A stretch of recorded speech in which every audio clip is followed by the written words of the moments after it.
Pemirsa, berdasarkan Undang-Undang Penyandang Disabilitas Nomor 8 Tahun 2016 dan Undang-Undang ASN Nomor 5 Tahun 2014 yang mewajibkan negara memperkerjakan penyandang disabilitas paling sedikit sebanyak 2% dari total 4,2 juta ASN di Indonesia. Namun berdasarkan penelitian Badan Riset dan Inovasi Nasional, penyebarannya belum sepenuhnya optimal.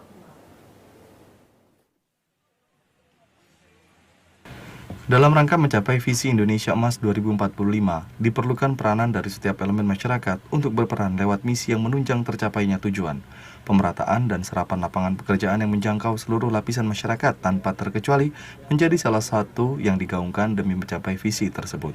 Pemerintah melalui Kementerian Pendayagunaan Aparatur Negara dan Reformasi Birokrasi turut menjalankan amanat Undang-Undang Penyandang Disabilitas Nomor 8 Tahun 2016 dan Undang-Undang ASN Nomor 5 Tahun 2014 yang mewajibkan negara memperkerjakan penyandang disabilitas paling sedikit sebanyak 2% dari total 4,2 juta ASN di Indonesia.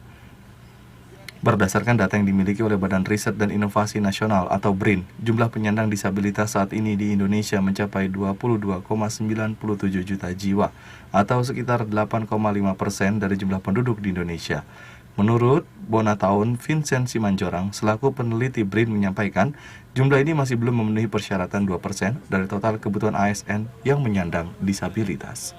Sementara itu, menurut Norman Yulian, selaku Ketua Umum Perkumpulan Penyandang Disabilitas Indonesia, pihaknya berharap pemerintah dapat memenuhi kuota 2% ASN untuk disabilitas, serta meningkatkan sosialisasi program. Dengan begitu, akan semakin banyak lagi disabilitas yang mengetahui dan mengikuti tes sebagai ASN. Suatu apresiasi. Lalu kemudian sudah jelas diatur di pasal 132 Undang-Undang Aparatur Sipil Negara Nomor 5 Tahun 2014 bahwa manajemen ASN yang mulai dari perencanaan, rekrutmen, sampai pensiun itu memperhatikan kekhususan baik pada daerah khusus. Sudah dilakukan rekrutmen yang sejak tahun 2017, sudah dilakukan lalu kemudian sampai sekarang. Namun kembali kita ingat, apakah sudah terpenuhi amanah 2% tersebut dari jumlah pegawai? Saya melihat dari hasil riset-riset kami yang sudah kami lakukan bertahun-tahun ini, di tahun 2019 itu, dilakukan rekrutmen masif, massal, dan dibuka formasi afirmasi. Temuan kami menarik adalah yang lulusnya itu melebihi dari yang melamar, yaitu 2.158. Nah, hasil riset kami itu kemudian mendapatkan konfirmasi bahwa itu dilakukan optimalisasi oleh panitia seleksi calon ASN, yang mana ada Kementerian Pan-RB, Badan Kepegawaian Negara, dan beberapa kementerian lembaga dalamnya. Ya, jadi di dalam Undang-Undang Nomor 8 Tahun 2016 di situ menjelaskan bahwa pemerintah pusat, daerah maupun BUMN, BUMD itu berkewajiban untuk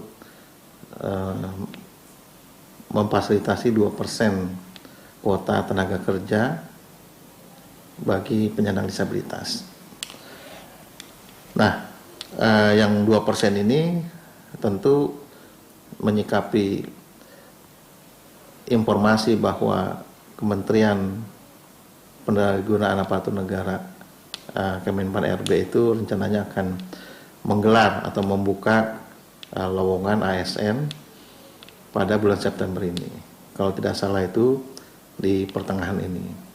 Dan informasi yang saya terima, kami sedang menunggu berapa sih kuota yang dibuka untuk penyandang disabilitas. Dengan demikian, harapan optimalisasi pemerataan lapangan kerja bagi penyandang disabilitas dapat meningkat. Erizan Budi Priya melaporkan.